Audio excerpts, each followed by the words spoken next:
Good evening, everyone. I'm Susan Jones, and I would like to share with you the eulogy of my Aunt Betty. My Aunt Betty actually passed away Monday, a week ago, April the 15th. She was an amazing woman. She was born April the 6th, 1936. She was the fifth in line of 7 children. She grew up on the family tobacco farm. From all accounts, life was hard. Living in a rural community with no running water, and eventually having to help raise and support a family of what turned out to be 9. There were 7 children. It made Aunt Betty tough. My family always referred to it as having the pioneer spirit. Aunt Betty was, my mother was Aunt Betty's baby sister, and she was my mother's closest companion and friend growing up.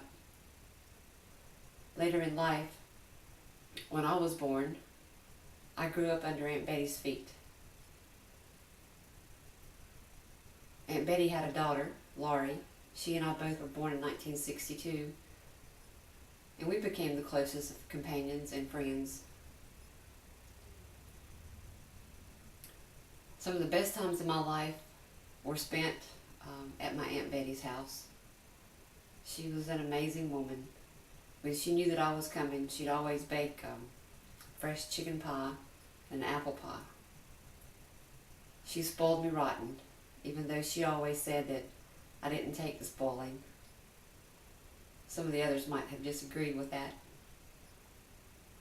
Well, one memory I have that I'll never forget, I had gotten into trouble. I was in the 9th grade in high school and got into just a little bit of trouble, and I had to have someone come from my family to give me a paddling, and my mother refused to come, so Aunt Betty volunteered. We got there to the principal's office. I was to get 3 licks. The first one was light, the second one was light, and wow, the third one, she really let me have it.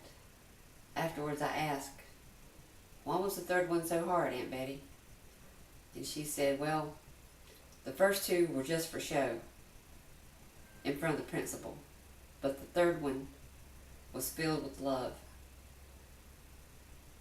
Didn't really understand it at that time, but now that I've grown up and I'm a parent myself, I understand exactly what she was talking about. Needless to say, I never got in trouble again. Aunt Betty was, I don't know, she was,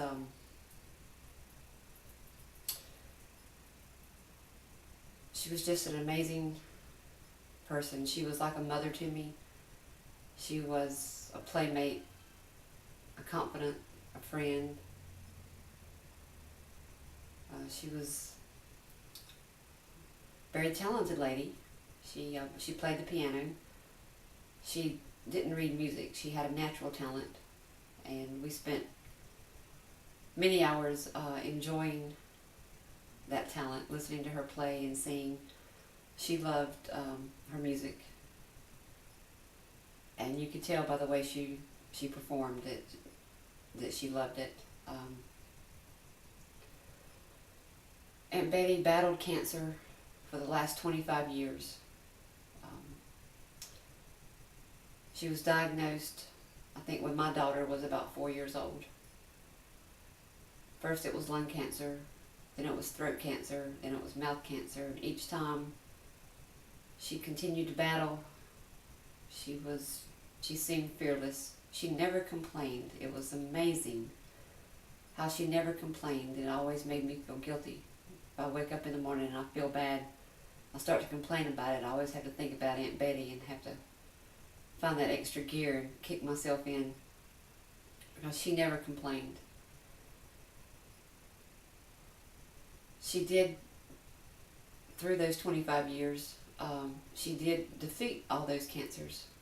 Last June, however, she was diagnosed with pneumonia, and it kept reoccurring. She was in and out of the hospital up until March. About 3 weeks ago, a cancer came back. This time it was very aggressive. She was too weak from fighting the pneumonia all year, and she couldn't fight off the cancer, so it finally got the best of her. She passed away, like I said, Monday, April the 15th, 2013. It was a very sad day for my family. It was also a glorious one for Aunt Betty. She finally won her fight. She was finally able to rest. She'll be missed. She was loved so much. She was such an awesome part of our lives. I'd like to thank her for everything that she taught me, everything that she's meant to me, how she's enhanced my life. And I would just like to say I love you, Aunt Betty. Thank you.